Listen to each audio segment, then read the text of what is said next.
ទាំងលើស្នេហ៍មនុស្សធ្លាប់ក្បែរព្រួលប្រែខុសពីមុនធ្លាប់តែជួបប្រែស្ងាត់បាត់អូភាពទន់ភ្លន់ចង់ជួបស្ងួនគ្មានហេតុផលជួបមិនបាន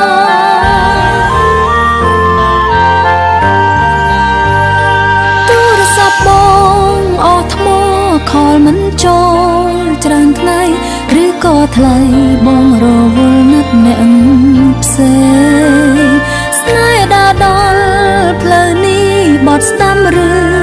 បត់ឆ្វេងផ្លូវវង្វេងទៅមុខក៏ទៅមិនដល់បើទូរស័ព្ទអងថ្មក៏អាចសាំថ្មពេញអស់ចិត្តវិញគ្មានអ្វីស្រោចស្រង់វិញបានតើអស់ចិត្ត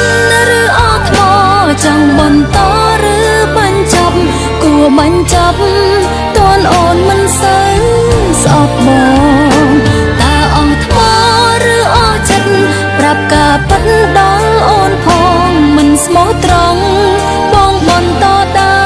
ម្បីអ្វី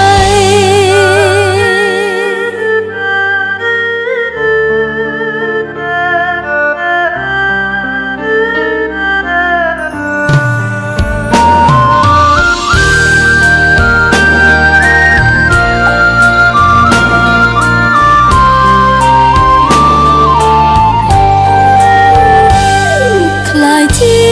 មនុស្សម្នាក់លែងជឿទាំងលើស្នេហ៍មនុស្សធ្លាប់ក្បែរព្រួលប្រែខុសពីមុនធ្លាប់តែជួបប្រែស្ងាត់បាត់អូ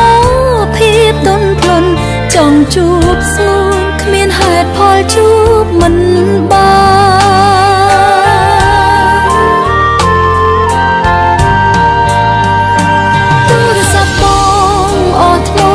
ខលមិនចូលច្រើនថ្ងៃឬក៏ថ្លៃបងរវល់ណាត់អ្នកផ្សេងស្នេហ៍ដើរដល់ផ្លូវនេះបត់ស្ដាំឬបត់ឆ្វេងផ្លូវវង្វេងទៅមុខក៏ទៅមិនដល់បើទូរស័ព្ទអងថ្មក៏អាចសាំថ្មពេញអស់ចិត្តវិញគ្មានអ្វីស្រោចស្រង់វិញបានចង់បន្តឬបញ្ចប់គួរបញ្ចប់តនអូនមិនសូវស្អប់បង